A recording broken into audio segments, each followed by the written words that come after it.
Welcome to Opinion Havers, a movie podcast for basic white boys. I'm Cody. And I'm Tyler. Tyler, what did we watch? We watched Solo, a Star Wars story. I was going to get real mad if you didn't include the colon, the Star Wars story. Oh, God, remember the colon. It's an integral part of the... You did me proud. Well, the colon is a reference to something. Tyler, this is a special episode. So special. Is this the first episode we've done where we recorded an episode? We recorded this and then the recording was garbage, and here we are revisiting it later and actually re-recording it. Is this the first time? Yeah, because we've re-recorded stuff before, but it's just like right after. This movie came out like the same time we're recording it now. It was like a May release of however many years ago. And here we are. Here we are. It was lost to us. Here we are. We did it. We did it. We've learned so much. We got better mics. Mm-hmm. The recordings still sound bad, I'm sure, but you know what? We're doing it. The takes are hotter. We have more expensive mics, more expensive stands, more expensive computer, more expensive software. Mm-hmm. We're spending like big boys now. Yeah. Just like Disney spent on this movie. We have more expensive recording space. That's true. Yeah. More expensive We're paying chairs. tax. We're paying tax on this recording space. Well, you are. Yeah. Yeah. I am. You got to claim it as a home office, which it is actually a home office. Yeah. No, there's an office. Look. There's a computer. 3 separate, very widely ranging monitors. Yeah. Well, people don't look. People come out here and they're like, "I'm gonna buy a really nice monitor. I want to buy a 4K monitor." And then they have like 2 or 3 really nice monitors. They got the bougie rig. What they're failing to understand is you can't appreciate a 4K monitor next to a 4K monitor. Now, if you get a nice monitor next to a crappy monitor, boom, you appreciate your nice monitor so much more than the crap. I would recommend this to anyone, okay, who's working on their setup. Have a crappy one, have a good one, have a great one, okay? And then the great one is so much more precious to you. And then the bad one feels so much worse for what a bad job it's doing. Yeah. I've been thinking about getting a new monitor. Oh, yeah? Because as you know, I just got a new TV. Yeah. Let's talk about it. Because I want to talk about TV. it. Of course you want to do TV talk because you bought a better TV than me. Yeah. I've been saving up for TV for a year now. Okay. I've been planning, scheming, watching the sales, watching what's coming out, waiting for the 2021 lines, pushing my deadline out to get the right TV I want at the right time. And here we are. I finally was ready to buy a TV. You snaked in on the same day bought a better TV than me. Were you already buying it? Because I thought me buying it pushed you to buy yours. No, I was waiting for... Okay. Should we talk? I mean, are we going to talk models? How detailed are we doing? Let's talk models. All right. I mean, because no one cares about this movie. Model. So let's talk about... Okay. I was never... Okay. My plan was to get the high end of a low range TV. Yeah. Okay. The low, whatever, the highest I could get of it. And I was going to spend $700. And then I got more money and things happened and technologies developed and I waited longer. Now I'm getting more of like a mid-range TV, like a medium range of the mid-range, I guess is what I'm getting now. Yeah. I was ready to buy the brand new Hisense U7G. Okay. That's what I was going to buy. That TV has not come out yet. This will not make any sense by the time this comes out. Then I ended up... But Hisense did have the U8G available, which is just a step up from that one. And I wasn't going to spend that much. And then I had the money and then I did it. Okay. I was just waiting for that TV to become available. Yeah. And it just happened. I just happened to pull the trigger the same day as you. All right. So tell me, what was it? What's the model that you're getting? The Hisense U8G 65 gotcha. inch, 65 inches. That's what I did. Now tell them what you did. You animal, you monster. I have argued with myself for years at this point over the OLED TVs since they were $4,000 for a 55 inch. Yeah. And I've said no to myself like a good boy, like a smart boy. And then every time I'm like, I'm going to do it. And I'm like, no, they're too expensive. Wait till, one day when you're old and your eyesight's so bad you can't even appreciate it, you can sit there in your wheelchair and appreciate it. And then I was listening to a random podcast where they mentioned the LG CX C10, as it's supposed to be pronounced, but it's like the iPhone. I'm going to call it the CX. Okay. Yeah. You can't put an X in the name of something and be like, don't say X. Like, X is way cooler than 10. So just let us have this. Let us have this one thing, Yeah. So then I, of myself, went and I was like, I'm going to do it. And then I had it in the cart ready to buy. And I said, wait, I'm a married man. I have to run a purchase with a comma in the number by my wife. Yeah. So I did. And my wife, my wife, your wife, very involved in the TV process, I'm guessing. In the budgeting of it. Nope. In the don't buy a $6,000 TV. Nope. Don't buy a $2,000. Did she say I get whatever? No, well. She give you free reign over the bank account? We have fund monies. Yeah. So while she did take some combined monies and put it in my account to go toward a TV, it was up to me to spend whatever I wanted as long as I was saving for it with my do whatever I want with it allowance. Oh. So that's the rule. Okay. We each have our account. No questions asked. I can buy whatever I want. Look, if I want to buy a sex worker, that comes out of the fund money account. Okay. No questions asked. Okay. I found a loophole. I made a loophole. I did it. Made the loophole. Okay. So anyway, in fact, I would say she was wanting me to spend more money because I had way too much in my account. She's like, you have too much. Makes me upset to see it every time because it makes me realize how much money I have spent over the last year that you have not spent saving up for the TV. So she wanted me to spend it all. She was thrilled when I spent like $400 more than I was planning on spending. Yeah. But what if I told you, Cody, I'm looking at the TV you bought here. Yeah. For another $500, you could get the same one I got. I understand. I understand what you're saying. That's what I hear you. I see you. I don't have. I pushed my budget to the limit. Okay. I spent almost every cent I had saved up. I was supposed to spend $1,000 and I spent $1,400. I had $1,500. You're asking me to spend $1,800. Yeah. Well, really $2,000. You're asking me to spend.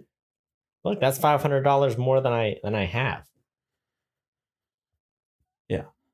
But the point is, I bought a TV on a whim that I finally followed through on. Yeah. The whim has happened multiple times. Oh, I understand. This is finally followed through on it. I hated myself. I was so mad at myself. I almost canceled the order, but I said no. Because I thought you bought your TV because I did it at the same time. And I was like, I can't just back out. I can't back out now. The suicide pact. Yeah. So you're the whole reason I actually got the TV delivered. If you hadn't bought that TV, I probably would have canceled it. I don't know what. And I thank you for this. How did I get involved? Because I texted you, I'm doing it. What did I say to you? I'm going to look up exactly what I said. Because I was like, I have thought about buying that TV. Like, I almost bought the 55-inch version. I was like, you know what? I can go a little bit smaller and just the fancier screen. Because when they first came out, they had like a huge sale on them. Yeah. When they were like brand new. Because they're like, we're just going to put them in at a super low price point so people buy them and are wowed with them. So I texted you out of the blue at 7:48 on a Tuesday. Mm-hmm. Is an extra 10 inches worth worth $500. Yeah. Then there was a little bit of back and forth here. Yeah. And you asked, am I going up to 65 or up to 75? Here's my question. If I had said up to 75, how would that have changed your answer? I'm not saying 75 is too big, but unless you have a big space, 75 is too big. It's too big. It's too big. It's too big. According to all of the things I read online, it's 65 is too big for my space. Right. But I love it. That's fine. I would hate myself if I got the 55. Well, the thing is, too, if you're doing OLED 65, if this resolution is good enough, then it matters a little less, right? Because the resolution can stand up to you being close or far away, right? Yeah. That's the idea. If it's too big for the space and you're like, well, now can't be at the optimum wherever you were supposed to view it from. But if it's a great screen, then love yourself, self-care 2021 hashtag love yourself. Yeah. So as I went a little bit back and forth with you, you gave me tips. You contacted Trev, yeah, the TV guy. the TV guy. He's listened to an episode. Almost exactly 12 hours later. I did it, you coward, and I hate myself. That's what I said to you. And then I said I got the 65-inch, and you sent me a picture of one you had ordered, to which I thought you ordered it because I was like, I'm doing it. And you were like, you're right, now's a good time. Because like you looked, because it was Memorial Day sales or something. Like I didn't think I was the only reason. I did not buy this TV on the TV I bought is not on sale. I paid full sticker price for it because it's a brand new spring model. Like it just came out. I know. No, it wasn't a sale. This is literally, I'm the first wave of people to buy this TV.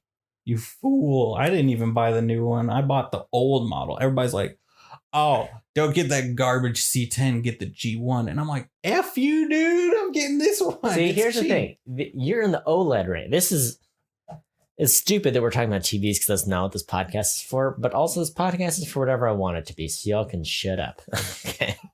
Think about you're buying OLEDs, and OLEDs have all the future-proof technology that people like me who don't have money to buy an OLED have been waiting for. Yes. So all the HDMI 2.1 and the eARC and the hertz and the 120 and 60 hertz and the blah, whatever, all that stuff is what I've been waiting for to come down into the price. That TV has it. I'm pretty sure. Yes. Because all the OLEDs have it because you're paying for the top of the, OLED's the best you can get. So I've been sitting here waiting, and then you just jumped in line. So yeah, what's that about? I wanted it, and it was on sale, and the place I bought it from had an extra bit because it's like their super nice stuff is like plus, and they're like, oh hey, if you buy a plus thing, here's a code for an extra 10% off. So I got this like $2,000 TV for $1,700. That's why. And then I got it delivered next day. Yep, I'm still waiting for mine. In home, which means they're supposed to set it up. They didn't even open the box. Yeah. Which I was offended by because this thing is a huge pain to put the stand on. Oh, yeah. It must be. It's amazing. It's so good. It's like I was sitting there looking at it. I was like, I'm going to hate myself for getting this bigger one. And I was looking at it. I was like, I would have hated myself if I gotten a smaller one. I would have felt like a fool. Oh, my goodness. But anyway, back to my original point. The 48-inch model is very popular as a monitor. What? Because it's like it's like sitting distance where it's considered like a retina display. Uh-huh. That thing that Apple came up with, but they didn't actually come up with it apparently. Anyway, point is where you can't distinguish pixels. Yeah. Is almost exactly how far you'd be sitting away from it while sitting at a desk with it on the desk. And I'm like, oh, so you're going to get a 48-inch now. For my monitor. I said that to my wife and she just stared at me until I walked out of the room. But if I had gotten that from a work monitor, it'd be cheaper than the monitors they actually bought me. Wow. They bought me way too nice monitors. But you see the monitor my work got me? The bad one? Your wife bought this one. Yeah. Right? Mm-hmm. And then they gave you the old, the classic Dell tank of a monitor. Yeah. They were like, hey, we don't have any monitors, so we'll give you one whenever we get one. But then I once again made a loophole. Some dude was like, I have some old crappy ones I'll give you, but we won't upgrade it any sooner. I was like, but I need a monitor. So look, I've got it. Yeah. I've got the one. You could watch Solo on that monitor. I also, to bring it back around to Solo, started watching Solo on the OLED because if you look up what's the best to show off OLED, yeah, the top or the second thing on the list is always going to be any new Star Wars movie. Oh, yeah. So I was like, I think this movie Solo was nominated for best visual effects, I think. It's stunning. Yeah. I have a 4K disc. I'm just ready to whip out as soon as my TV. You're gonna whip it out. arrives. I'm gonna whip it out. Whip it. You got the new PS5. Yep. That's where you got a one up on me. I'm That's stuck true. with the series. I got the Series S of the Xbox. You have a PS5. Yeah. I have the suck Xbox. See, if you could attain my console and I could attain your TV, We'd be in the same position. If we combine our living rooms, imagine Yes. how powerful we would be. It'd be so good. Because you have the nice speakers Yeah. in the PlayStation, and I got Mhm. the nice TV. Mm-hmm. I have a nice soundbar too, but I don't think it can outdo your speakers. No, you can't. Look, soundbars are great, but unless you're on the top of, no soundbar is going to outdo a system powered by a receiver. Yeah. I also talked myself up to getting way too nice of a soundbar. Good. It's not. It's not. Oh man, I could go on another 10-minute rant about buying a PlayStation because It's a nightmare. it was a nightmare, and I was very lucky. I I can't tell you how lucky I was. I've actually You're had the it luckiest easier. boy in the land, actually. I've had an easier time trying to get a PlayStation somewhat than an Xbox Series X. Mm. Here's what I'm learning. The Series S of the Xbox, they're giving those away. You Yeah. know? You can go to Bill Gates' house. He has a garage full of them. He'll just give you one. But I tried your trick of you said, and I quote, just mash that add to cart button 500 times. Which is how I got my PlayStation. I gave up. I was weak and I gave up. Yeah. How long? It must That's have something been a I long gave up. I time. went back to it. I went back to it. I did the same Everyone thing. else had given up. Boop. Popped in my cart and I got it. They're also, it's GameStop. They're shady people. They're doing like $900 bundle. They're basically scalpers. They're basically scalping these. You're paying scalping PlayStations. prices. You just get some. Did I tell you what I did with it though? You I told returned to you. the PlayStation games, right? I returned. Well, I wanted one of the games, so I all the extra stuff they threw in. I swapped it out for stuff I wanted more. So like, Yeah. I still paid that price. I think they would have done I could have just returned it though. Yeah. Maybe just the one I went to, but the guy was like, "All right," he swapped one game out. He let me return the controller. I ordered a cooler colored controller because I love myself. Once again, 2020 hashtag self love. So tell me about Solo. How was it? How was it for you? It's good. It's good. I liked it. I watched it in its entirety on my old trash TV, which is still a nice Samsung 4K TV. That's the thing. I've always been back to the TV for a second, if I might. The reason I never bought the TV you bought is because I was like, I already have a nice Samsung 4K TV. I'm not even living in 4K. I've never lived in 4K. I wanted to give you the TV, but it's a 49-inch, so it would look shockingly small on your thing. So I was like, Yeah. But if you want a TV, I've got one. Mm. Well, I watched this in HD, Oh, 1080p. but on a So nice good. Samsung, so it looks nice. You know, And it works. we saw this. Did we see this one in the theater together when it first came out? Or Yeah, were I we think it was apart? like Memorial Day Yeah. of 20 whenever this came out. Yeah. I saw it. I liked it. I think more now than I did when we originally watched it. Mhm. I feel like I think the thing about this movie is I think it actually gets better as it goes along. Yeah. I think the beginning is like okay. And then like the first 30 minutes is okay. The next 30 minutes is like not bad. And then it kind of hits a point. I think it's like the point when Lando Calrissian is introduced from like, Yeah. oh, this is good now. And then it kind of just gets better and better. And I really like the ending. So I was like, oh, this, I don't know. I don't know why it scored so low, except that it wasn't consistent the whole time.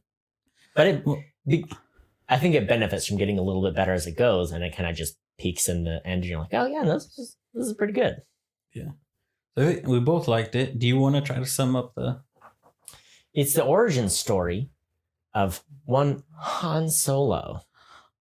And we learn how he went from growing up on the mean streets of Corellia to becoming the man we know and love in the original Star Wars trilogy. He's a scoundrel. How does he do it? Yeah. I don't know. It's just an origin story. but it's a Star Wars origin story. Mm-hmm. Oh. Do you want to start spoiling it, I guess? Yeah, I think this is the longest we've gone. Well, yeah, because we've gotten there with our ones with the rants. We've gotten a long time. All right. So we can just get into it. Hop in, hop on, hop around the speeder. Get in the speeder, Cody. Yeah. I'm in it. Let's go. Okay. First thing about this movie that I noticed. Tell me. And I want to say it's my first note in the when I first watched it. I should pull up my original notes, actually. Yeah. That's what I'll do next. It starts off with, it doesn't give us a scroll, but it does. It's like, I guess it's the second Star Wars movie, because I don't think Rogue One had a scroll either. But it does pop up with some text, gives you some background. Talks about Han Solo being on the mean streets of Corellian. I don't know. That was weird. You're not mean streets. Yeah. It's just weird to me because it's a Martin Scorsese movie, you know? Is that the words you would have used? The mean streets? The mean streets. I mean, the streets were mean. I don't know. How mean? Though? It felt weird. That's all.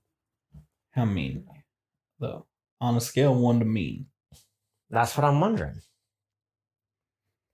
Sir. As an economist, I would say it also could be average streets. Just the mean average streets. So is it just like a normal street? See, it's confusing. Yeah.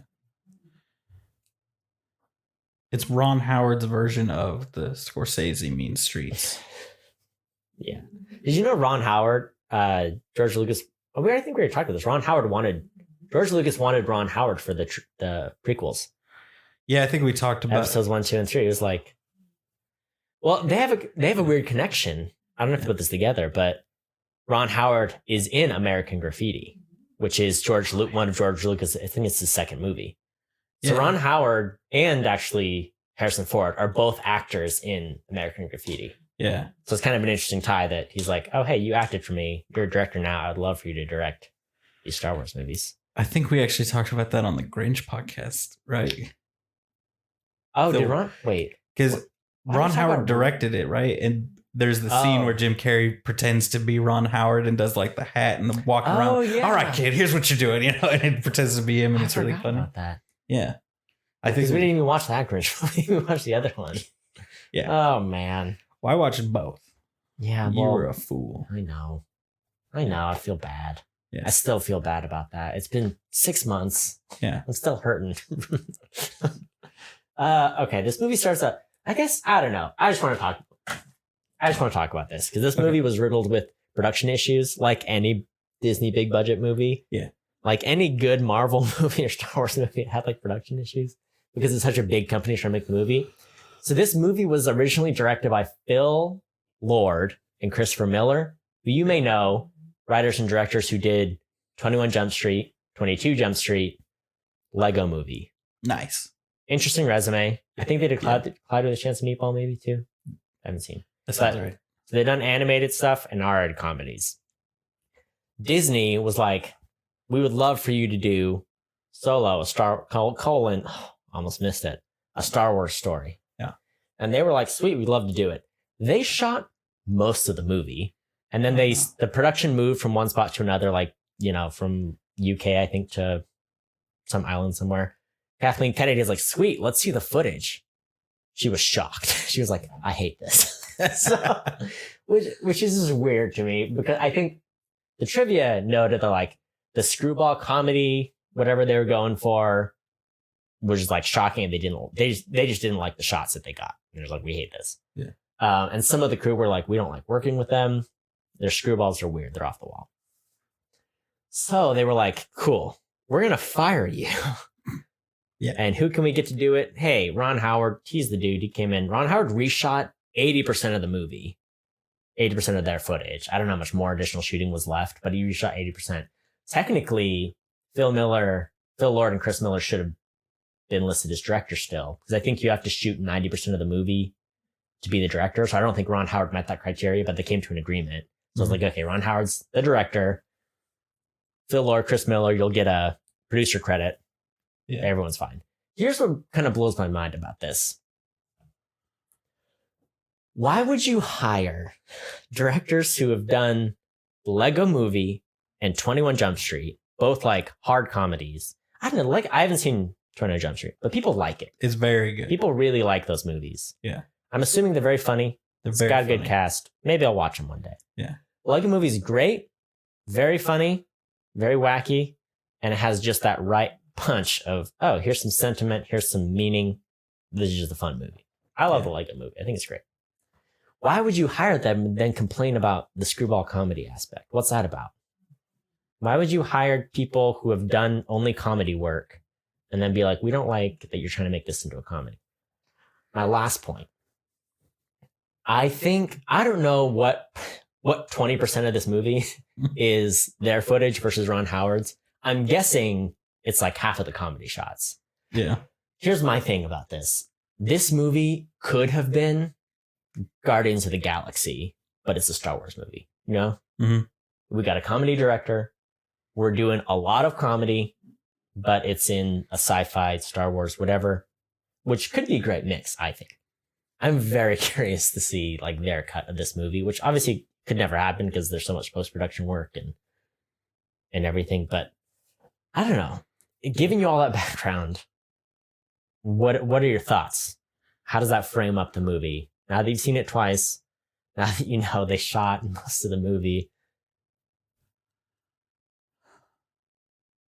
Am I wrong about the Guardians of the Galaxy thing? Because I think there were a lot of bits in this movie that didn't quite land the way they should have, but I'm like, I see what they were going for. And I think it was mostly there. Just, I think they needed the freedom to do it. It's like the Edgar Wright thing. We're like, why did you get Edgar Wright to make an Ant-Man movie and then not let him do the Ant-Man movie he wanted to do? You knew what Edgar Wright was. He's done 4 movies before Ant-Man ever came out. So same with these guys. They've done like 4 feature films. Like, what? Don't you know what you were signing up for? Yeah. I think it could have been. I think these are the same people who, this is after Guardians of the Galaxy had come out and everything though, right? 1 or 2 years, yeah. So, I mean, like, it's Maybe the 3 years, I same guess. at the super high level. It's the same or in the same circles of people that produce those kinds of movies. So I do kind of think like if what they saw was that or had the potential to be cut or reshot in such a way to be that, that's what they would have gone for. I think what it probably was something that was so like, it was the only thing that can make me think them just eating that cost is that it must have been like so far outside of the tone of Star Wars and what they wanted for Star Wars that it would have made like Last Jedi look like the original movie, you know? I wonder. I just wonder about it. Like, they're obviously capable directors. Yeah. They've done commercially successful movies. So, Which I think, and it was also, but it's also like, if you're okay, my thing is like, if you're gonna be the like overarching lore, you know, if you're gonna be the Kevin Feige of the Star Wars universe, that's Kathleen Kennedy, right? I think that's her name. Yeah. Then why aren't you there? Like, why aren't you seeing? Why did they get through shooting most of the movie and then you're like, oh, this is not what I wanted? I have a thought because this is what I thought. I looked up, where does this fit into The Last Jedi, which came out and was very poorly received by Star Wars fans, because there were people who liked the movie. So I'm going to take my knife off so I don't cut a hole in my chair here. It was like critics liked The Last Jedi. Everyone else hated it. Yeah, right? Star Wars fans didn't like it, but like movie fans thought it was a good movie. Yeah, but not a good Star Wars movie. And this was the next one, so I think that's why they were panicking about like, this has to work as a Star Wars project, and we can't. So I think that's that coming out to that, and that departure from normal Star Wars being the upsetting so many fans was probably why she was like, nope. You know, if Last Jedi had done really well, she probably would have been like, I trust you guys. Because that was the attitude they took with Rian Johnson. It's like, you know what you're doing. You make the movie. As long as nothing is outside, like, Here's your parameters. This is the sandbox. Yeah, huge sandbox. You just got to not. You can't be like, and then there's another Death Star that Jesus made or something. As long as you don't do something like that, You're fine. It's a Death Star that only kills the sinners on the planet. You're No, it's Mexico made it. It's Jesus, but everybody calls him Jesus. Anyway. Yeah. That's what I thought you were gonna say, and then you didn't. You failed me. Jesus. Okay. Yeah, so that's just where I'm at. I don't know. It's a weird. Ron Howard just seems to me like, it seems like what they did is they're like, oh, these directors, I don't know. It's not like they're like super niche directors either. It's like 21 Jump Street was a pretty broadly accepted comedy. Like comedy fans seem to all enjoy it. Yeah. Lego Movie was like a solid family movie, critically pretty well received. I think it might have been left out of the Oscars, which is kind of weird because like it's not hard to get an animated. If you're a big budget animated movie, you're going to be nominated for an Oscar. Yeah. Basically. So that was weird, which I think was like a total snub. One of the biggest snubs of Oscar history. Yeah. In my opinion. Just because it wasn't even nominated in a category that's like, there's only like 7 movies that qualify in that category anyway. You're like, it wasn't one of the top 5 of those 7? Because I would argue it was like top 2 that year. So yeah. I don't know. I just think it's weird. Well, I do almost wonder, like you were saying, it could have been Guardians of the Galaxy. That may have been their plan. Like this would be Guardians of the Galaxy, and you'd have Lando and Han Solo, and they'd be like the buddies, and they got all these other people and messing about. See, one thing they did mention too was like, oh, I didn't like, maybe this has to do with it too, but they're like, didn't like the improvising, didn't like going off script. We want it shot as it's scripted, which is fine. But if you look at like Thor Ragnarok, Taika Waititi, yeah, he's going to say, okay, here's the outline, but what are the props we have today? Oh, this prop is ridiculous. Why did they give this to us? Let's make a joke about it. Like, forget the script we did for this scene. Let's just do a scene talking about these weird weapons that they're going to, and it's like, that's like a great 2.5 minutes of material, that they just improvised on the set. So like, but they were mad about things like that. I don't know if it was good improvising, bad improvising, but it just doesn't make sense to me. Yeah. I don't know. It just like okay, here's what I was getting at. Ron Howard just seems to me, I'm not like a big Ron Howard fan. He's obviously a good director. He's had some good things, some okay things, but he just seems like a much blander. It's like, oh, you have these kind of interesting guys. The Lego Movie was like totally different from whatever animated movies were going on at the time. I thought it had a great script. I thought it was very well done. So you're going to take someone who has like kind of a unique spin on it. Let's keep Star Wars fresh. And instead they're like, nope, we got to walk this back. Get me like a pretty generic director who's just like going to do a good job on it and keep it like broad. Yeah. That's what I didn't like. Is like, okay, pick a director. Are you going broad? Because let someone start with that. It's reshooting 80% of a big budget movie is not cheap. Yeah. That's the other thing is like, if you just finished it out the way it was going, didn't have to get actors back. There's also some crazy complications with that. Paul Bettany's in this movie. He was not originally in the movie. Someone else played that role, couldn't make it back for the reshoots. So they're like, darn, need another actor. So there's an entire, like every scene with Paul Bettany, which is like half of the last, 25% of this movie has him in it. Yeah. Those were all reshot with him in it. So who's like, the you think about original that person? I need to look him up because I did not recognize the name at all. Okay. I'll look it up though. Yeah. So what is my take too hot? Is it too spicy? I think what you're thinking the same way they were probably thinking when they picked these guys, where they were like, look, this has worked with Marvel, and there's been some missteps where there's been too much of creative differences, but it's worked out really well. We've built this huge cinematic universe that everybody loves, has made us billions and billions of dollars at this point.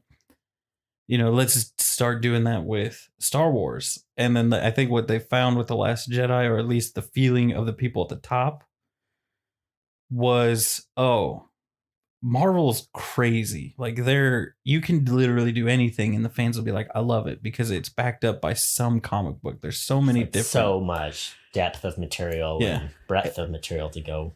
And if you do something completely different that's never been done in a comic book, there's 10,000 different storylines from different comic books. So there's a history of nothing really matters except for the costume, basics, and the name. Like everything else around it.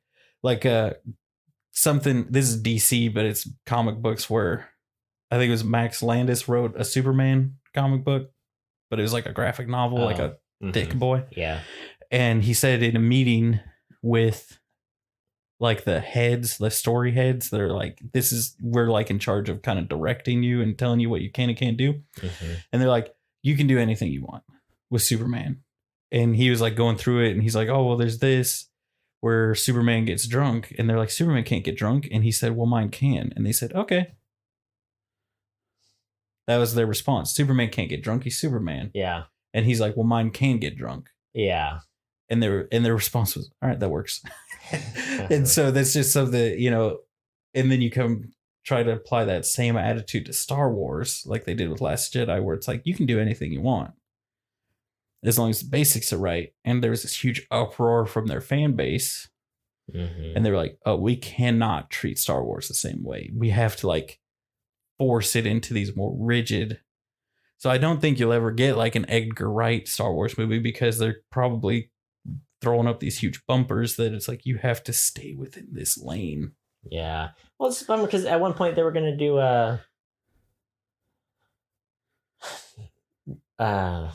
Ryan Johnson was getting his own Star Wars trilogy, like separate of everything else. We're like, we're going to do a trilogy separate from Skywalker Saga somewhere else. Yeah. I'm like, do it that way then. I don't know. I just don't understand.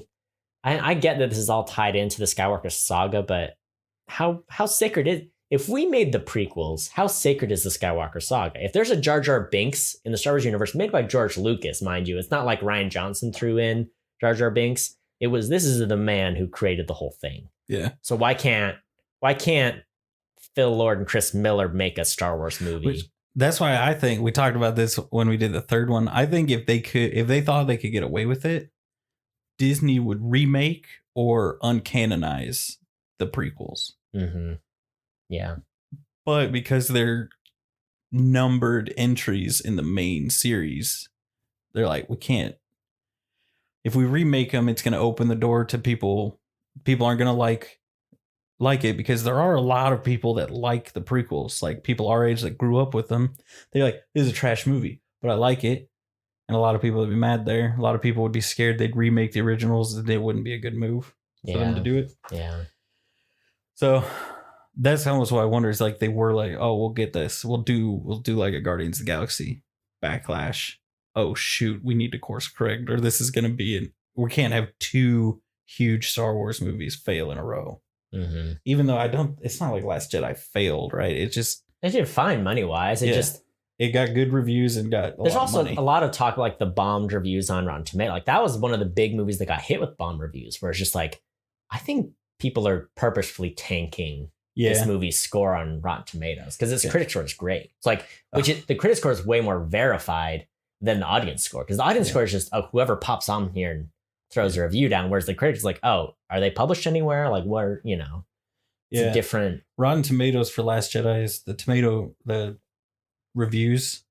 It's 500 reviews or almost 500 reviews, 90%. And then the audience is over 100,000 at 42%. Yeah. I think it deserves the 90% better, more than the 42 for sure. That's definitely, for me, that's a B+ movie for sure. Yeah. But also, at least the last half of it is. I mean, it cost like 300 and something million, and it made $1 billion over that. Star Wars, I think, with the exception of one or two Star Wars movies, you talked about this, Star Wars is always the highest grossing movie of the year, with the exception of whichever one came out the same year as Endgame, I think. Yeah. Or Infinity War. One of those where it's like, oh, Star Wars got beat once and it was by Marvel. Yeah. But this movie, I think because of Last Jedi, this one barely made its money back. Mm. Like it broke even with the budget, and the budget was bigger than Last Jedi. Well, that's the other thing. That's why it's not a fair comparison as well, because they're always releasing the trilogy movies. I guess some prequels were summer releases too, but the new trilogy they always did at Christmas, like holiday release. Everyone has those 2, people have that time off from school. People have at least the 2 days off from work. Everyone's with their family. Everyone sees movies that 2 weeks. So like a holiday release is a great way. If you're the biggest fish at a holiday release, you're going to do well. This was a Memorial Day release. Yeah. Which is not a bad weekend to release it, but it's not the same as getting a holiday release, I would say. Yeah. But also, I mean, I'm sure that budget is inflated because of the having to do the reshoot. Oh, it's a reshoot. Sure. 80% of the movie, Yeah. your budget's going to go way up. You got to pay another director now, and you got to get, you're just going to get back Woody Harrelson and Aldrin, what's his name, and Khaleesi, what's her name? Oh, Emma Clarkson. yeah. Emma Clark. Who's like Emily Clark. a huge star at that time. That's like the height of Game of Thrones. You're going to get all them back for reshoots? Great. Let's just do that. That's easy. I'm sure they also had to fight with like Time Warner, HBO, like Game of Thrones to get her back. That's what I'm saying. The scheduling has to be a nightmare for reshoots if you're name, people names like that. Emilia Clarke, that's her name. Emilia Clarke. Thank you. Okay. So the original actor for Dryden was Michael K. Williams, who you may know from The Wire, from the Assassin's Creed movie, 12 Years a Slave, Boardwalk Empire, a lot of TV, mostly TV, I would say.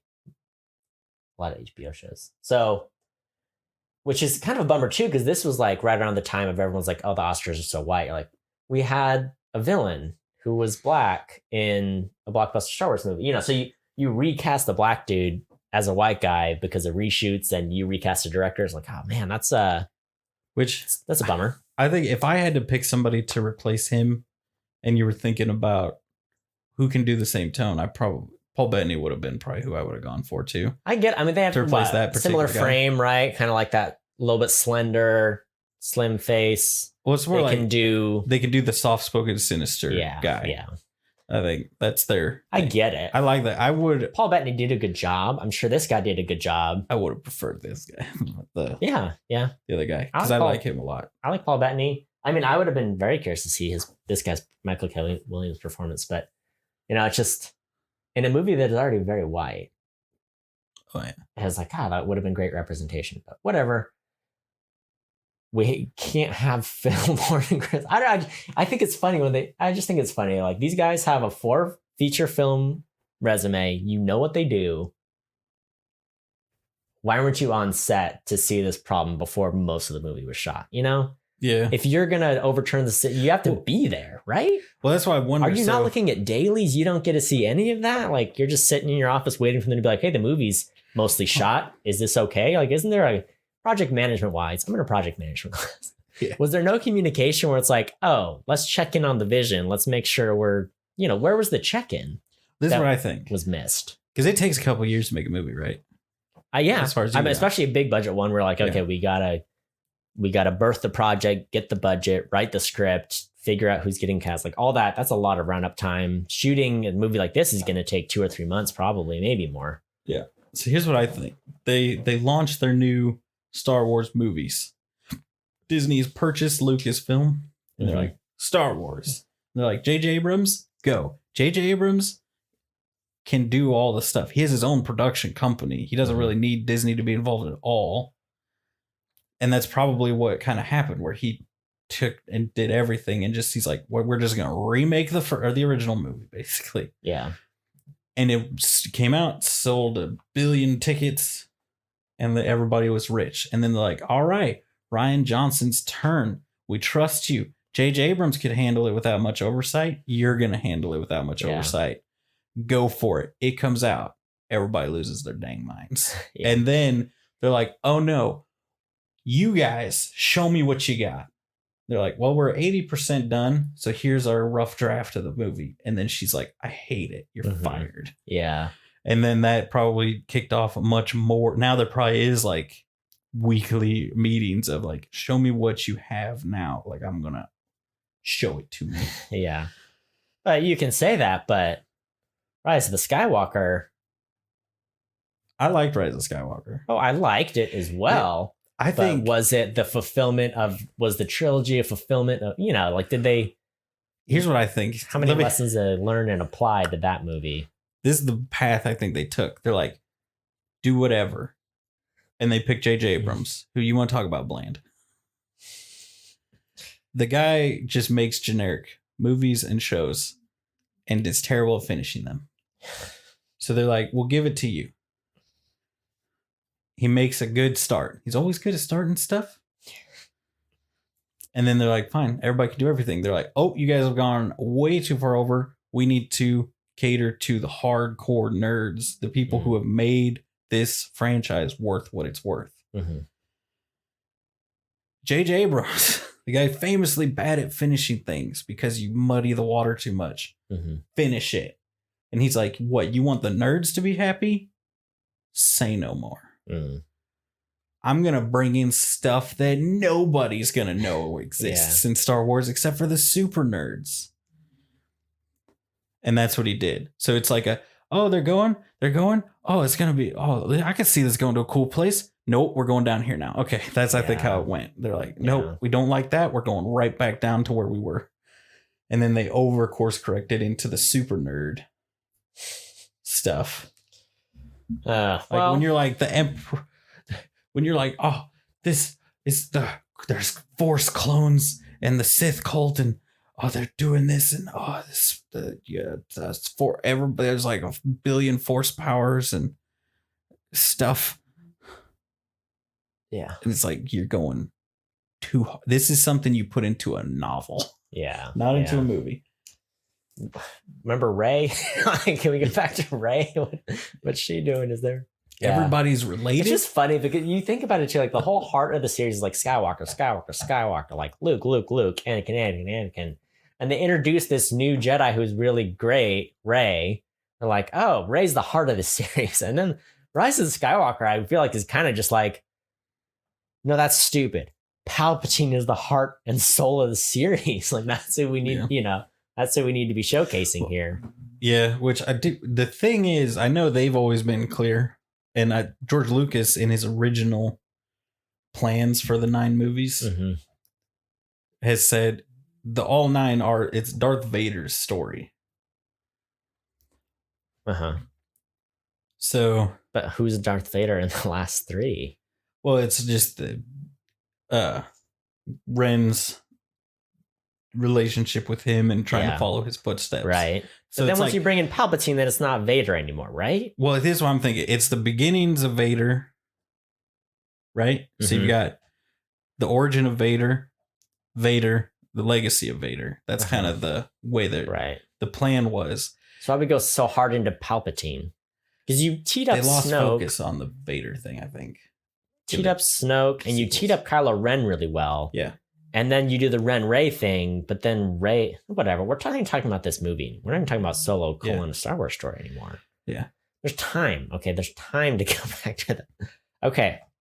We haven't talked hardly about this movie at all, but here's what I'll say. Yeah.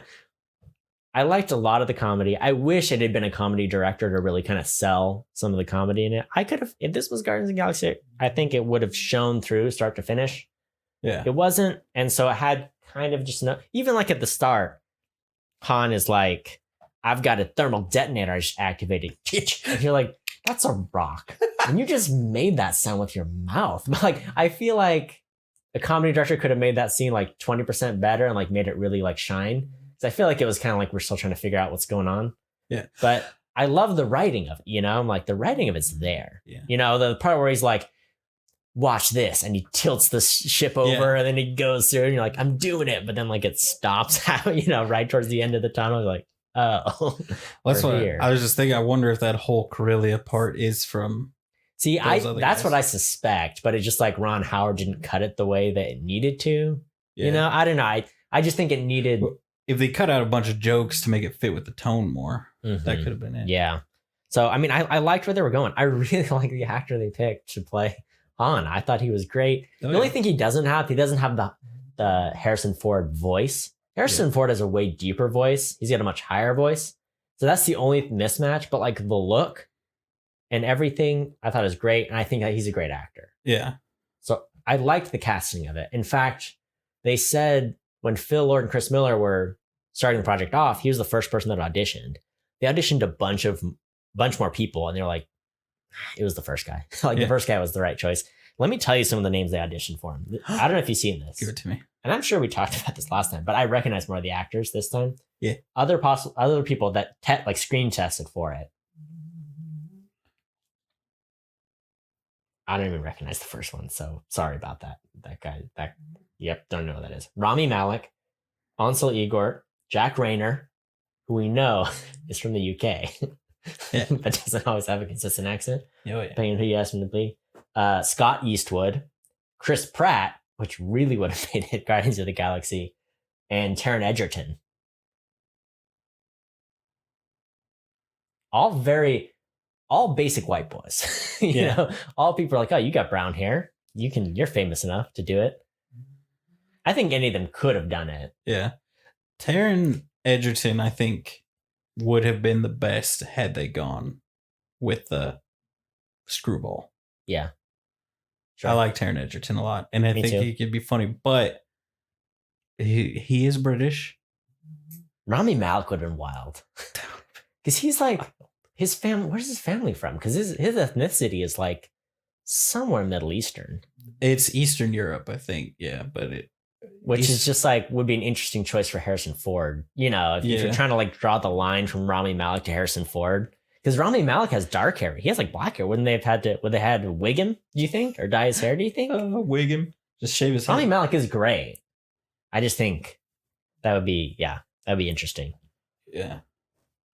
So anyway, he's got the bug eyes. I can't imagine that he was considered for any length of time, really. Strongly considered. Yeah. I think he would have done a fine job. I think if you had gone like a real serious route with this, like, because I feel like there's so many different ways you go with it. You could go with the origin story of he's a scoundrel, he's a thief, or you can go like he was a officer in the Imperial Navy, which is one of the origin stories of him, where he was like. Because that's, I think, one of the things is that's how he met Chewie. Is like he was an officer stationed on Kashyyyk, ordered to kill a bunch of Wookiees, and he disobeyed the order. And that was like how it all started. And then there's he grew up as a thief on Corellia and just partnered with. Yeah. There's also the George Lucas thought where he was like, oh, he's a little orphan boy on Kashyyyk. Yeah. And he helps locate Grievous, which was a thought for episode 3. Yeah. So anyway, any of those would have made for an interesting. But yeah, I think I would have picked Rami Malek had they gone with the Imperial officer route. Yeah. Because I think he could do that better.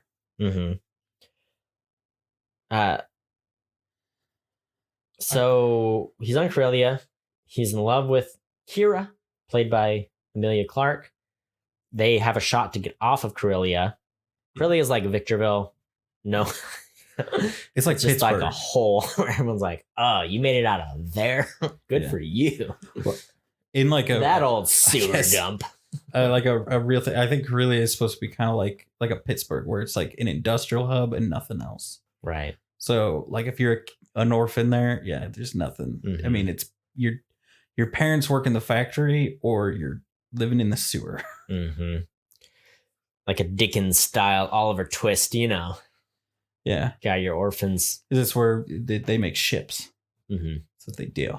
So they have a shot to get off. Han Solo gets separated from Kira as they're leaving. Han gets separated from Kira. Oh, gosh. Okay. Yeah, Han does.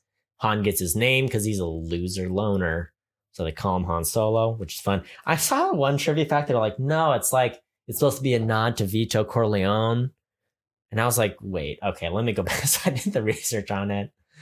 Because Vito Corleone's name was Vito Andolini or something like that. And they're like, oh, you're from Corleone, so your name's just going to be Vito Corleone. I'm like, yeah, I think that's a loose tie. I don't think that's like a real thing. I don't think they modeled that scene. Did they model that scene off of the Vito Corleone thing? It's been a while since I've seen Godfather Part 2. I've never seen Godfather. So I don't know. Anyway, I thought that was a dumb trivia fact. Because I thought maybe it was like, oh, maybe Corleone means like solo or, like alone or, single in Italian. Nope. It's just where he's from. So I say it's BS. Who are your people? I'm like, that's not how last names work. Right. Yeah, no, I don't know. They did it though. They said the name of the movie. We can all high five to that. Let me. Yes, Tyler. Thank you. Yes, you, sir, with your hand raised. Yes. Hello, I'm Tyler Bergstrom with the Opinion Hammers podcast.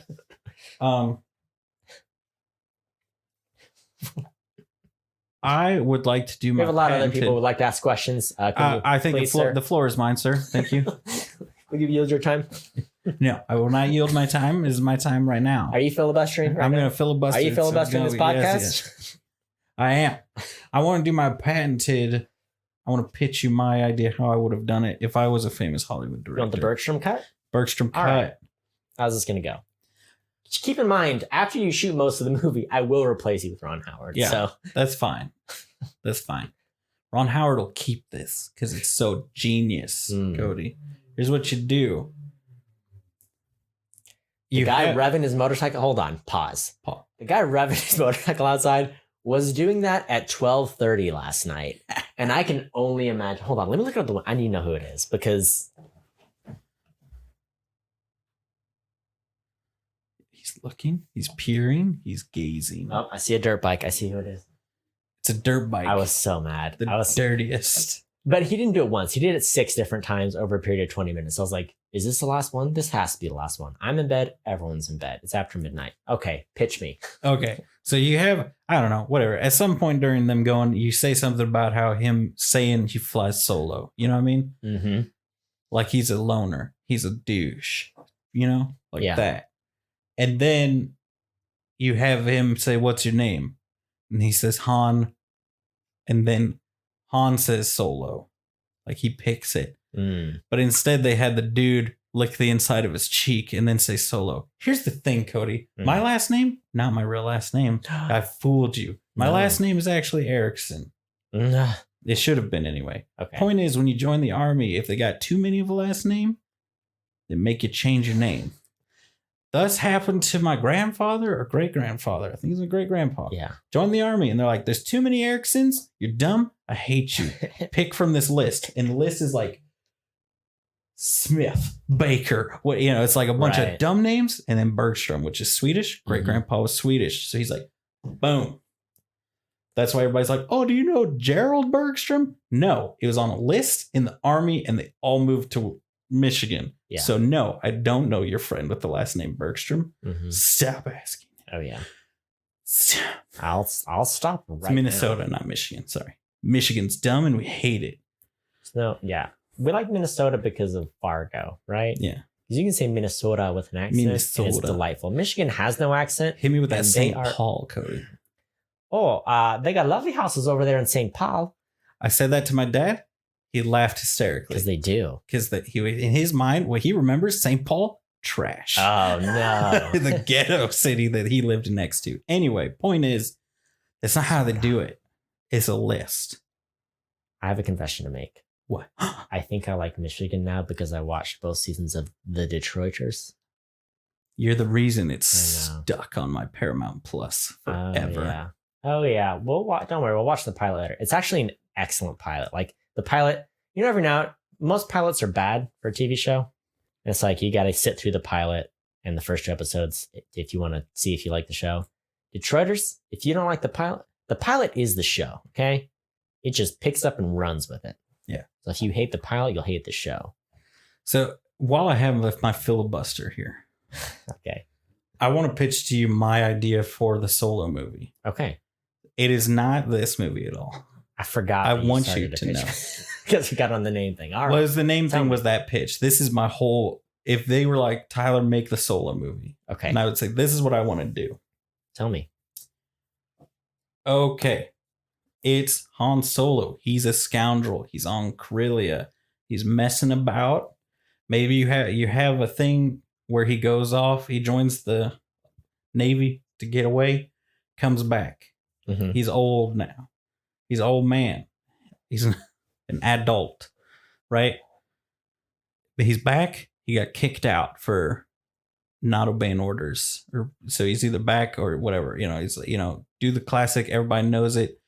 Doesn't matter what he did. He was in the Navy or Space Force. Now he's not. He shows back up. What's he going to do? Mess about. Gets in over his head. How's he going to do it? Cody, they're going to do the Kessel Run. Okay. Everybody hates that they did the Kessel Run. This is how I pitch it. Okay. Got to do the Kessel Run. But you have like him and at least 2 or 3 other people, like smugglers, that are also going to do it, but they're experienced. One of them is Woody Harrelson. Then who's he meet? He meets Lando, his rich friend, his friend that is now like owns a factory that makes Star Destroyers or whatever. I don't know. But he's rich and he's got a fast ship and he's like, we're going to do this. Talks his way into it. Yeah. Then there's the guy. He does it. You have the relationship be similar where it's like Woody Harrelson is Han Solo that you know from the movies. Mm-hmm. And he's just a dumb kid, but he's trying to be like him. And then they're all doing the Kessel Run, but they're all trying to do it. And he wins in the end. And the other ones are dumb. But it's like a buddy adventure movie with him and Lando. Yeah. And it's like a road trip adventure to do it the fastest. That would have been better.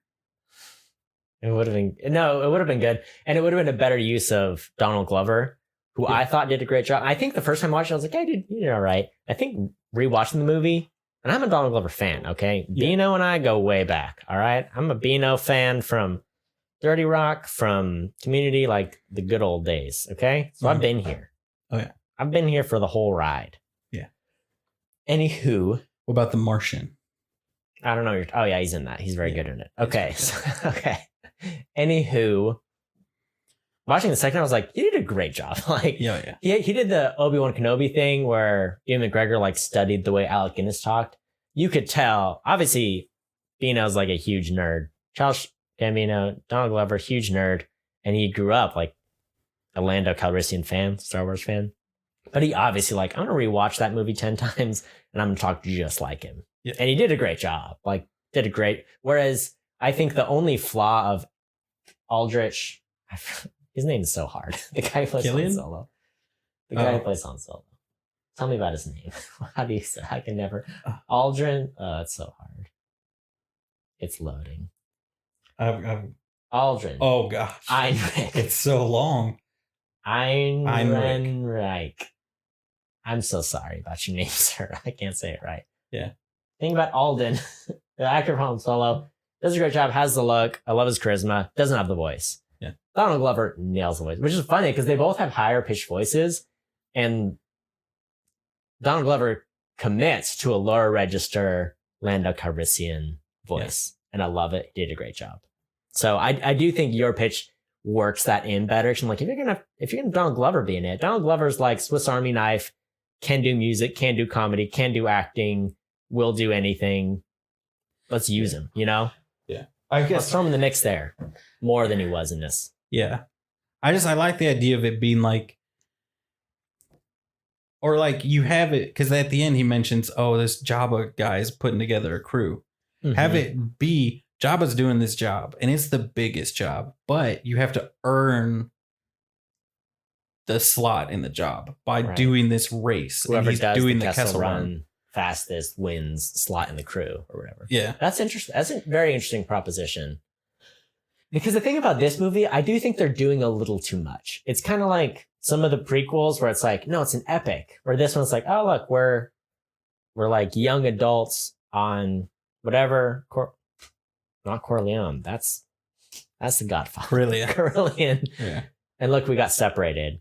And then time passes. I missed like 3 years later thing. So I was like, how long has it been? They like, no, it said 3 years. Like, oh, okay. Because it seemed like it had been like 5 or 10 years. Yeah. It's like, how long has it been that he's been in the military? Now he's getting out of the military. You know, I do think they tried to make it a little too long of an epic. I would have preferred, kind of like you're saying, no, we've got a little background here, and here's the movie. Yeah. This is a 2 hour 15.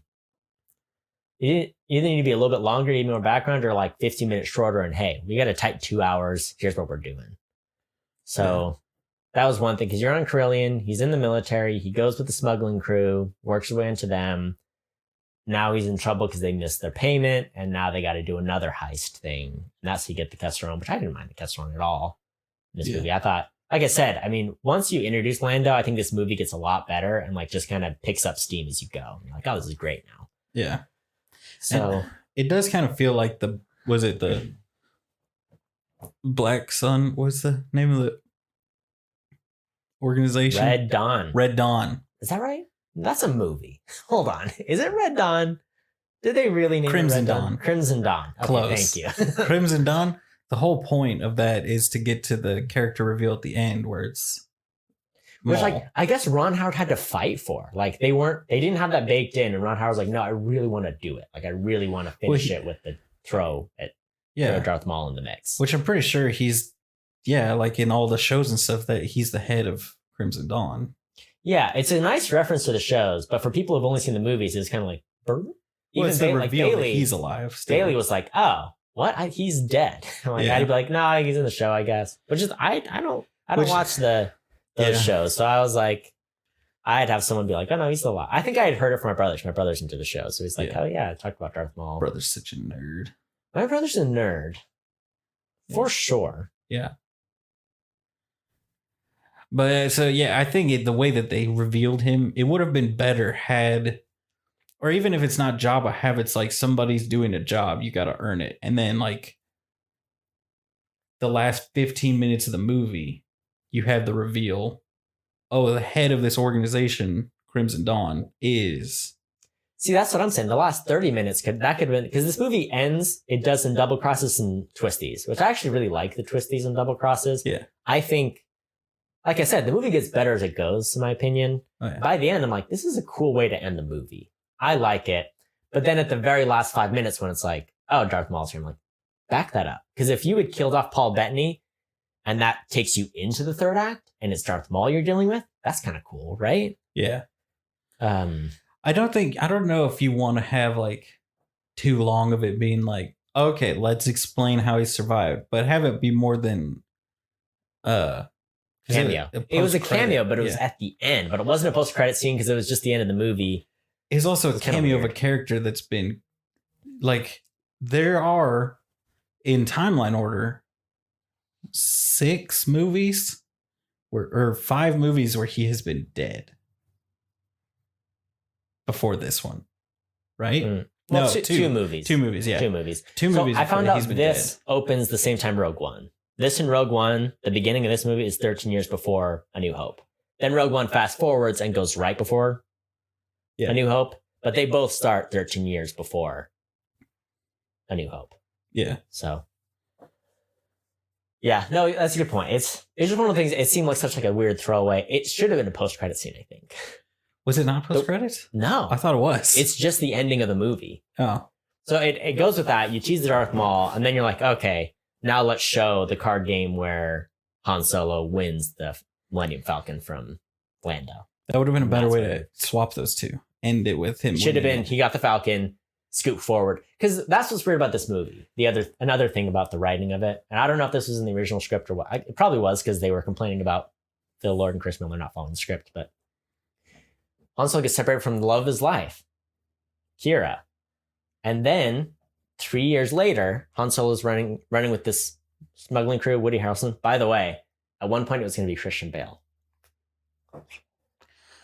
I'm glad they did Woody because I think Woody's more comedic. Yeah. Christian Bale can deliver any line you need to. He's a great actor. But I think if you're going to, for the role they had, I think it was like, yeah, no, probably a good choice to do Woody. Especially since I feel like, my thoughts that I feel like that character is supposed to be like they told them, you act like Han Solo. Mm-hmm. And Right. then he just acts like some kid that's enamored with you. Yeah.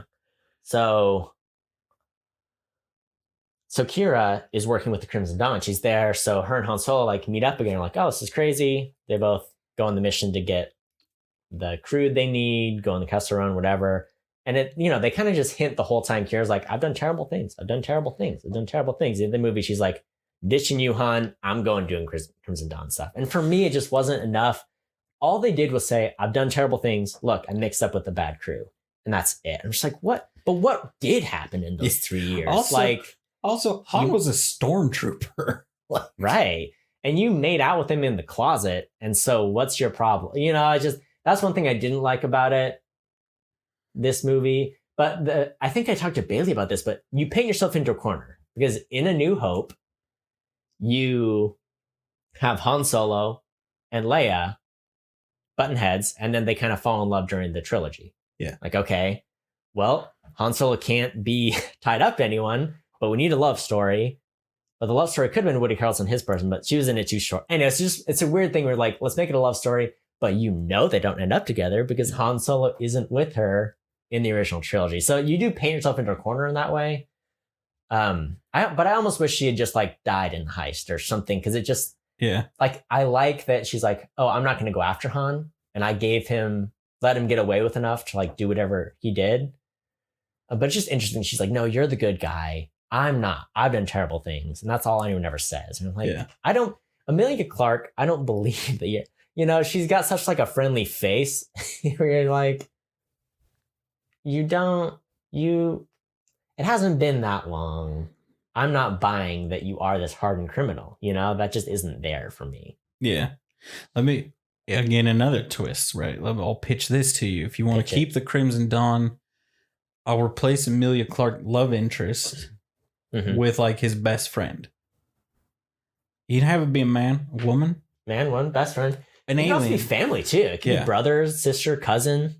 It could be one of those too. We're like, we can do it. Like we can do the thing we've always wanted to do. Yeah. Too. Just have like he got out, the other one got caught as they were leaving or couldn't go. Here's my question: what terrible thing did she do? Independent of this, but what do you think she did? I think the terrible thing she did was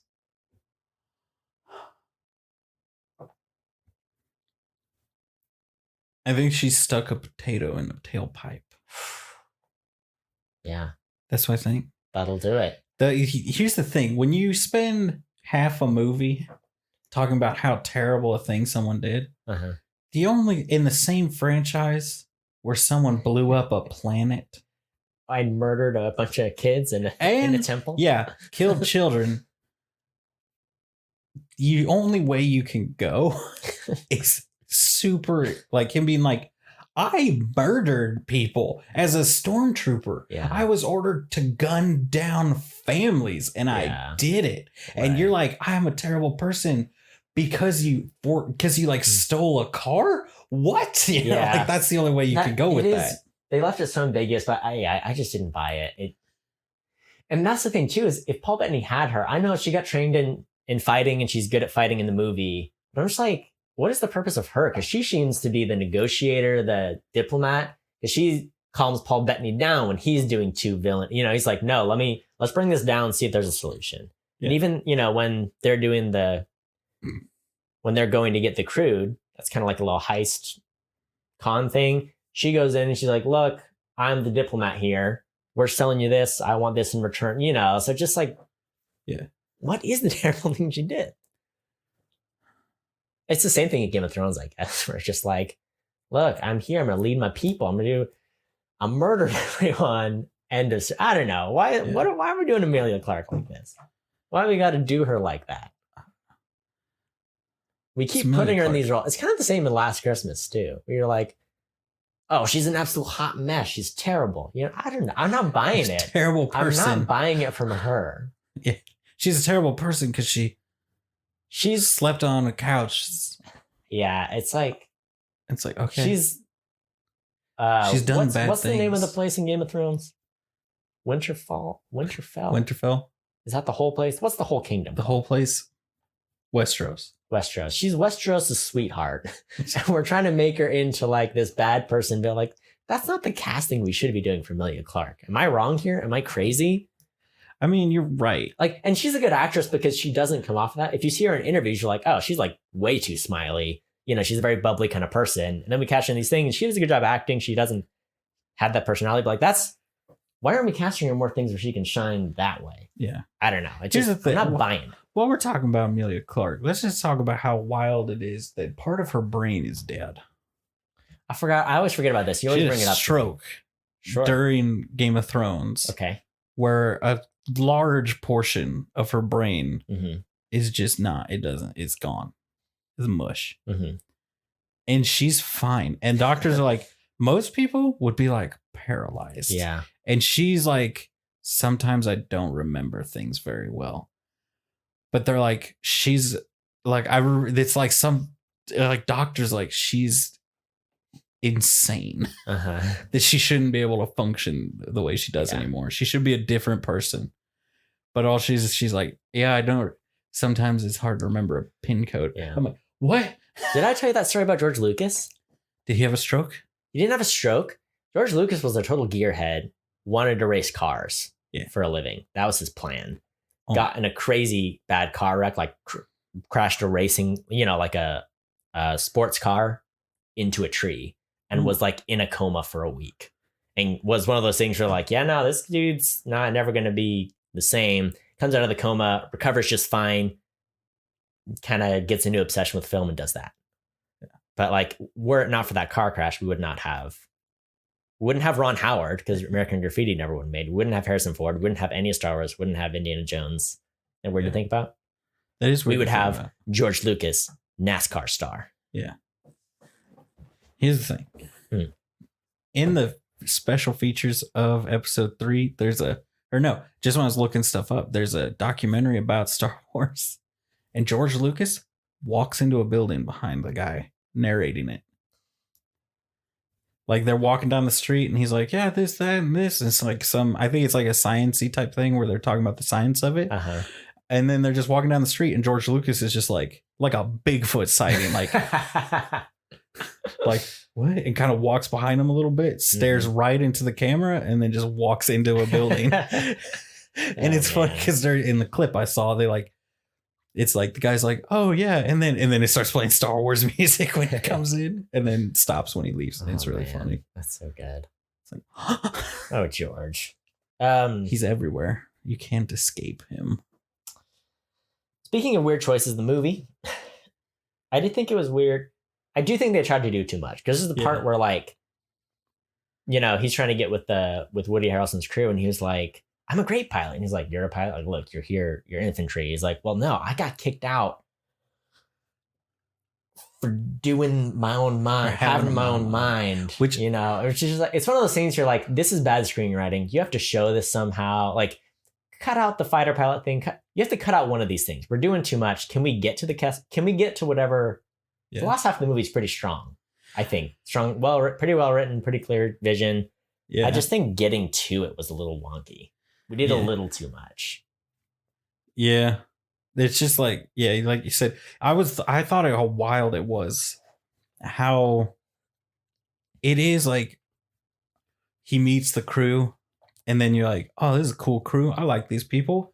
And then most of them are dead. Right. Within it feels like 5 to 10 minutes. Uh-huh. It's like, this is fast. I know. It's weird too, because it's just like, they have the campfire scene where they're like, love is worth fighting for. And, this is what I want. This is what I want. Like, they're all bonding. And 5 minutes later, they're all dead. Know, and it just, we're like, man, like, we need to cut out the campfire scene, or we needed to cut out the heist. There were too many steps. Like I said, once Lando's in here, I think this is a very good movie until the end.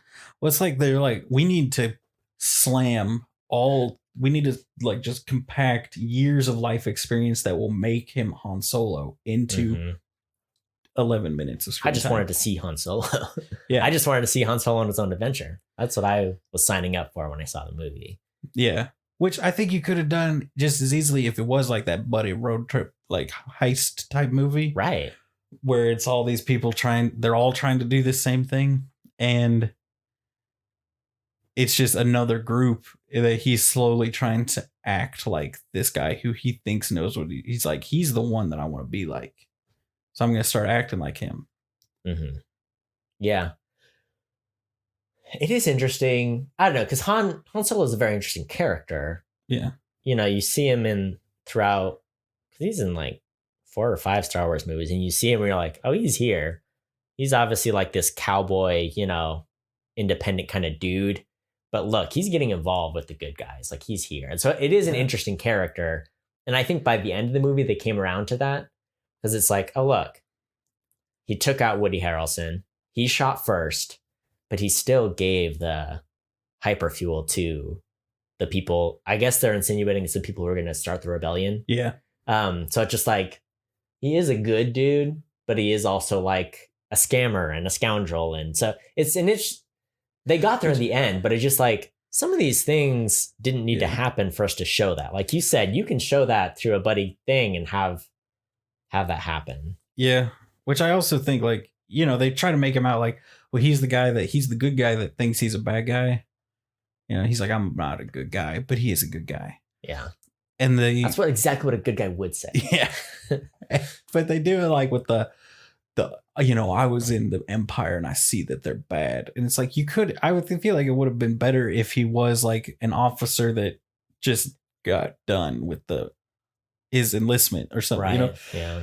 where he's not like, oh, I got kicked out, or it's like I got kicked out because I was an Imperial officer. I followed orders until they told me to do something that just was straight up evil, like Yeah. wipe out the Wookiees or something if you want to do it like that. Right. And then he's like, I didn't, so now I'm here, you know. Mm-hmm. But that, I feel like that could have been a cooler transition of him, like from this Imperial officer that wants to be a good guy, but he will do shady stuff as long as he's not like hurting good guys. Right. Have him transition from that to being more like him. Like it would have been funnier, I feel like, if they were friends or something. Mm-hmm. And he was like the reason he started to become more scoundrelly. Yeah. Yeah. No, that's interesting. It's just weird just to go from like, all right, we're in the military, we're here, there's chaos. All right, he deserts the military. I'm like, Yeah, why did you do the whole, just because he said I enlisted? You could have just been like years later, oh, he's in a prison pit or something. Like, Yeah. Okay. Somehow he got here. Mm-hmm. They do in between the episode 5 and 6. They're like, and then Luke became a master Jedi. Moving on. Yeah. I think you can skip a lot of the middle stuff, Right. with Star right. Wars and get away with it. The Chewbacca thing's a little weird. Yeah. I thought the speaking Wookiee was, I don't know. How'd you feel about him speaking Wookiee to Chewbacca, and that's how they kind of start to bond?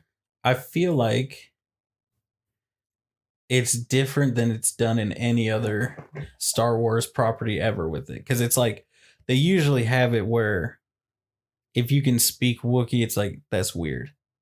But even like, yeah, like the Mandalorian, the way they did it with the Sand People, Mm-hmm. who also have like a similar language when they're talking to each other, Right. where he can't really speak it. He can kind of speak some of it, but it's mostly like sign language stuff that he has Yeah. to do to communicate with them. Mm-hmm. But usually when people are talking to Wookiees, it's like, I can understand your language and you can understand mine. I almost So we speak I that almost way. wish they had done just that. You know, like let's skip the subtitles and him trying to make Wookiee noises but doing a bad job.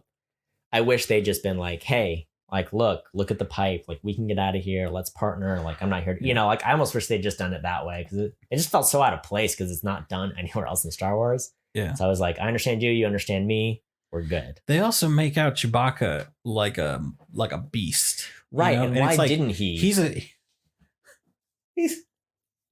You already established that he was like a general in the Wookiee army and Yeah. friends with Yoda, and like, right. So it he is knows. weird to put him in that spot where it's just like, no, he's a pit beast, just like the Sarlacc, or, you know, Yeah. whatever. You're like, oh. And then later in the same movie, he's like, yeah, I can pilot a starship. I'm 100 years old. right. And it's like, It he was a pit beast 20 minutes ago. It was kind of weird. I did like their little shower scene though. That was cute. Yeah. Like you see his legs in the shower, then Chewbacca steps right forward. He's like, we couldn't have taken turns, or Couldn't have done this maybe one at a time. See those. Oh. I wish the movie just had more of that, because I thought that was Yeah. a good part of it. I thought it was working pretty well. You've sold me on it. I retract all my pitches. I want the original movie. Chewbacca. I don't like. I maybe touched on this before. I don't like when it's like, "What's your name?" Oh, Smorgenstein. That's too hard. I'll give you a nickname. Like, no one does that because it's rude. Like, it's really rude for someone to be like, "Here's my name. Oh, Chewbacca. 3 syllables, simple syllables, not a hard name." Or we're gonna have to come with something else. Like, can't you just become friends and start calling him Chewie? Like, I never understood why they do that. We're like, it's a dialogue that happens in like every other movie where you're like, oh, you got to say your name and I got to complain about how hard it is to say, and then I'll just make up a nickname immediately. Which there is one that the only one that I actually like is in the next, or not the next, in a couple movies, the episode 7, Mhm. or I guess it's several, because are we doing timeline order? Yeah. Doing Yeah. timeline. So we got the originals before those. Yeah. When Poe asks Finn what his name is and he says FN2187. Yeah. He's like, well, I'm not calling you that. I like that. Which is That like, is a good example. it's of- like, that's of your it using slave it. name. Exactly. Yeah. That's a good example. If I just told you my name is Christopher and you're like, well, that's too hard, I'm going to call you Chrissy. You're like, oh, Yeah. well, I didn't ask you to call me that. Christopher's not an abnormal name. I You would said call it you- just fine. I'm not saying that every time. It's 3 syllables. Like I'd be an idiot to ever say something that's 3 syllables. Most people's names are 2 syllables. 3 syllables is not exhaustive by any means. Yeah. I don't know. So I'm just like, we know he calls him Chewy. Like, what did we get from that scene? Yeah. I got nothing from it personally. You got the origin of the nickname. That's the other thing. It's not even like I'm gonna call you Red because you got red fur, whatever. Like, Yeah. it's like, nope, you shortened his name. Like, that's like if you're like, my name's Christopher. You're like, can I call you Chris? Yeah. Like, that shouldn't be in a movie because that is a very boring exchange. It's not getting anything. I will call you Topher. The superior Christopher. You were name. I'm a big That 70s Show fan. Can I just call you Topher?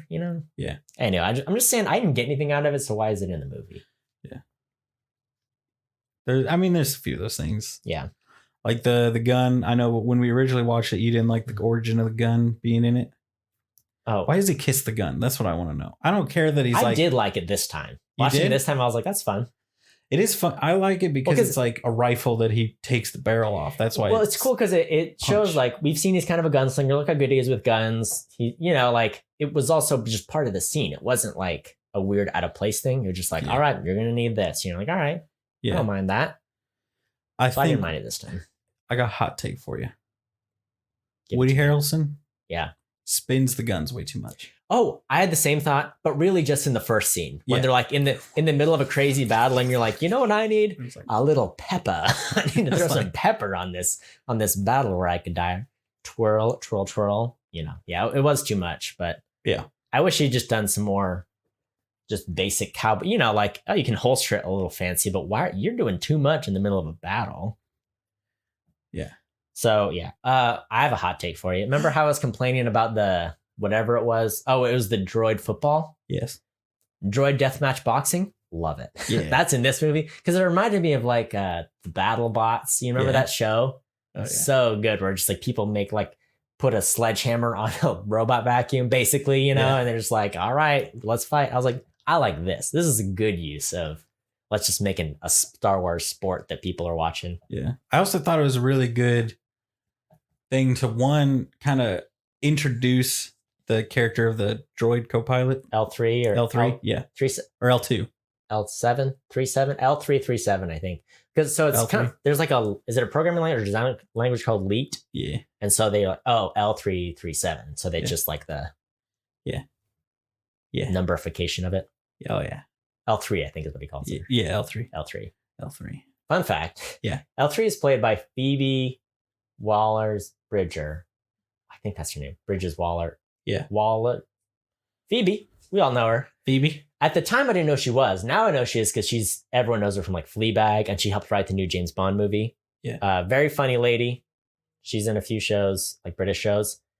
She auditioned. I may have shared this last time too, but she auditioned having never seen a Star Wars movie, did not know what a droid was.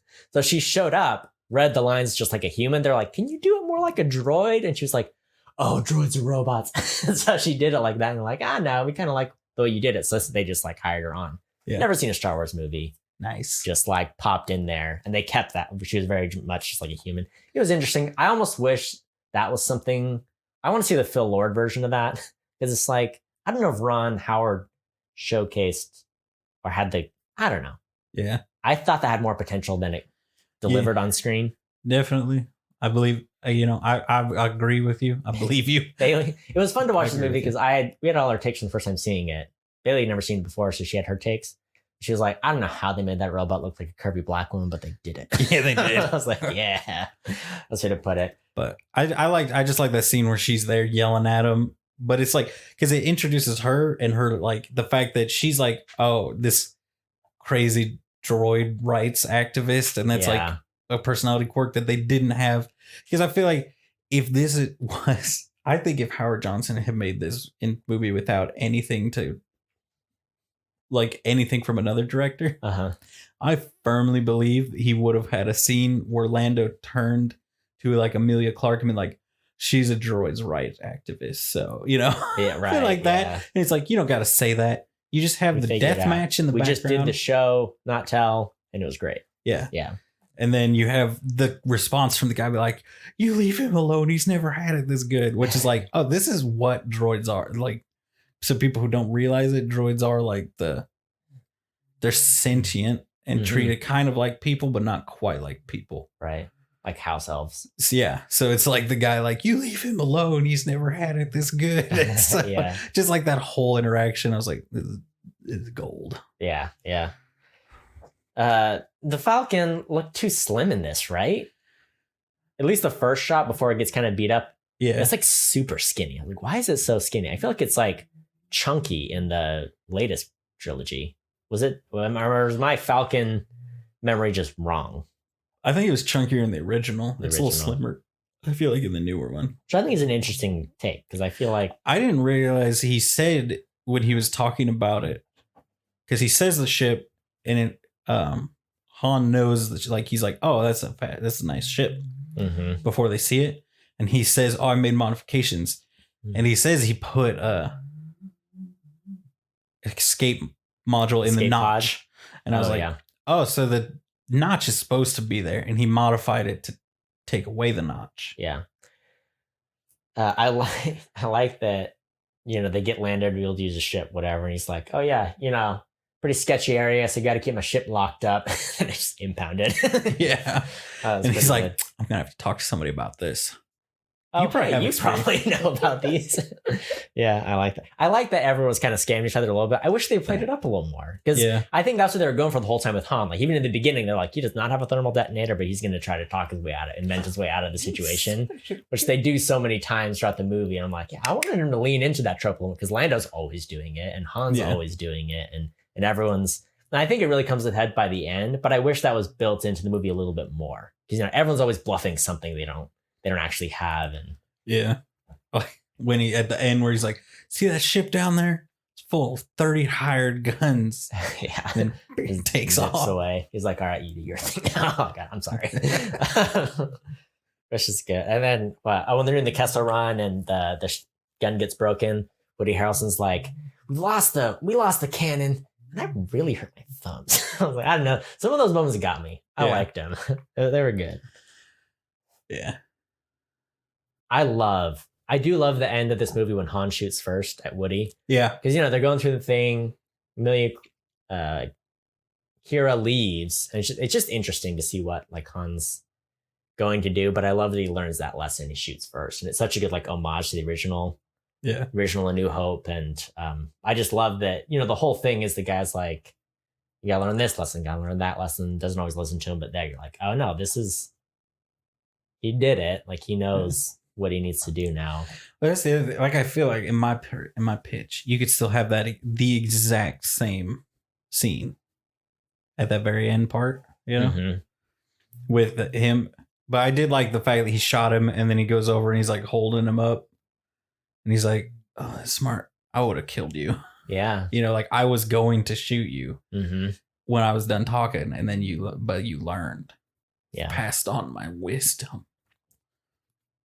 Yeah. I appreciated that one.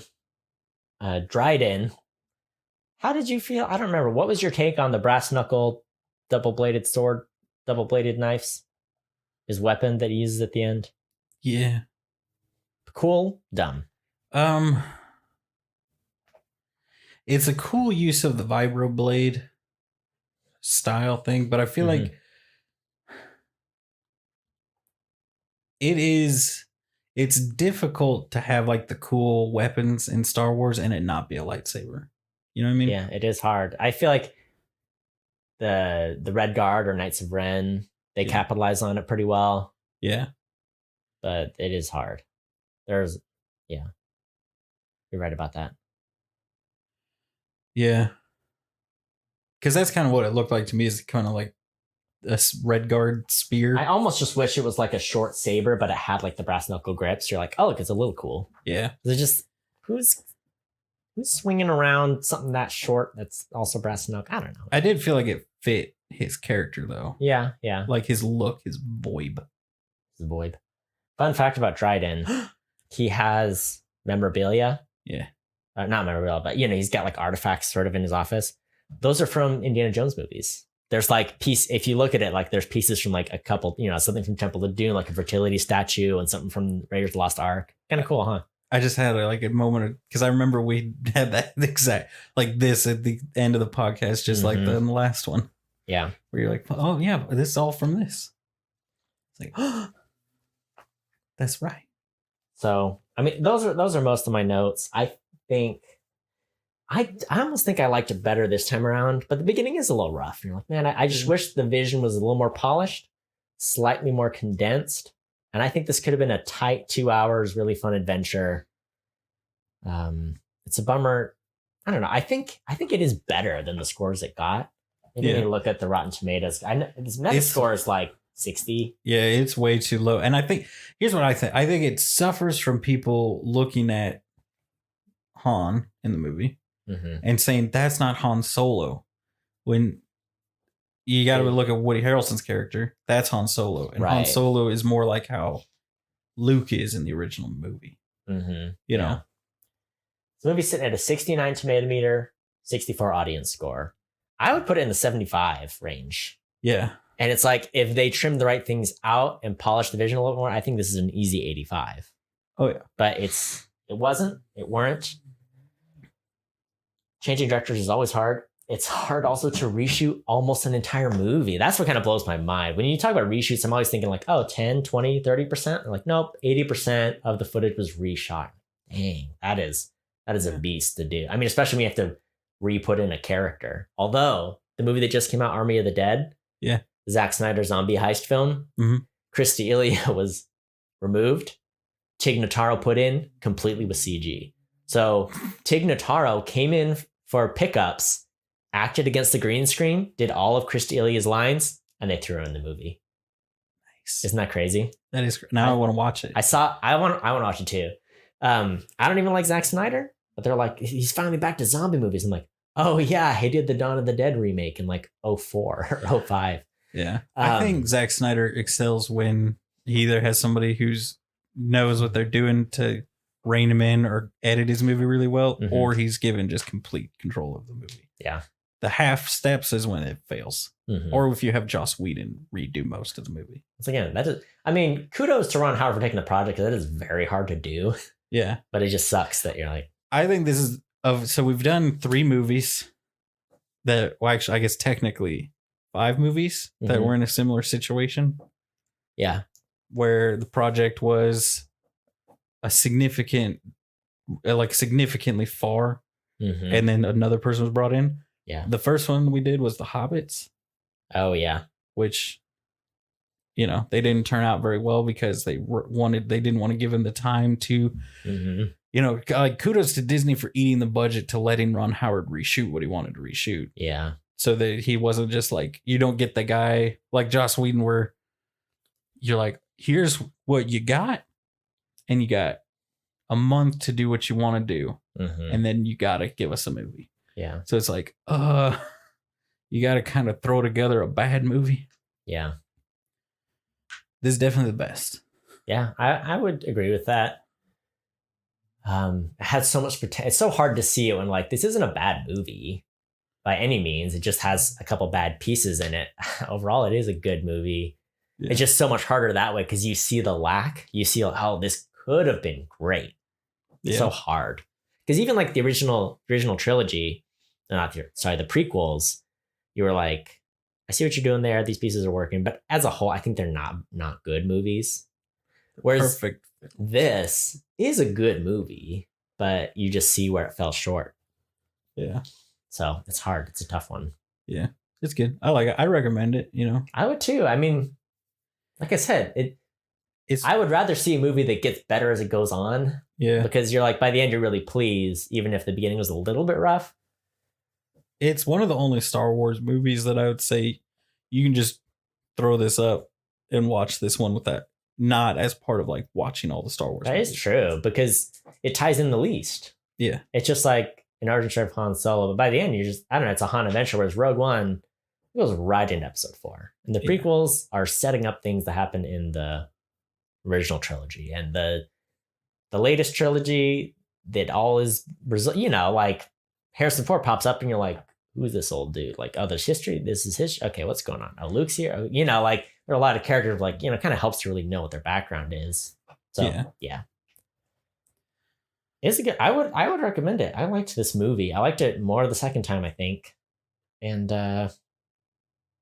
I did ask Bailey. It is fun to ask Bailey how she feels about the movie. Just like someone kind of experiencing the whole of Star Wars for the first time. She's like, oh, it was good. I actually liked it. I was like, okay, how does it compare to?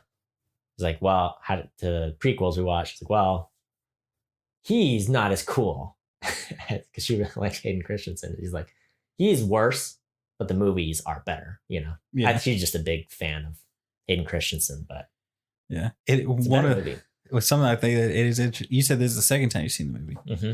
When we first recorded on it, it was the second time I'd seen the movie, and it was the first time you'd seen the movie. Mm-hmm.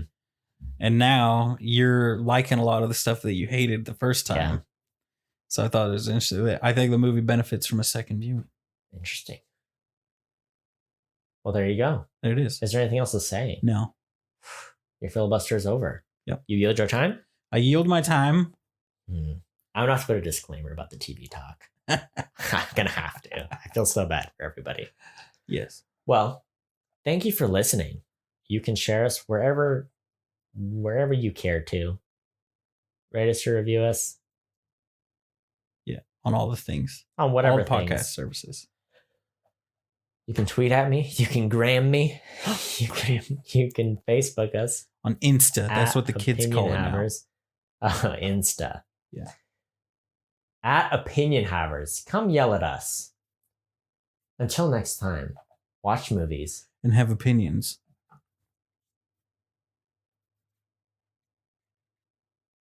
I want the Lando movie.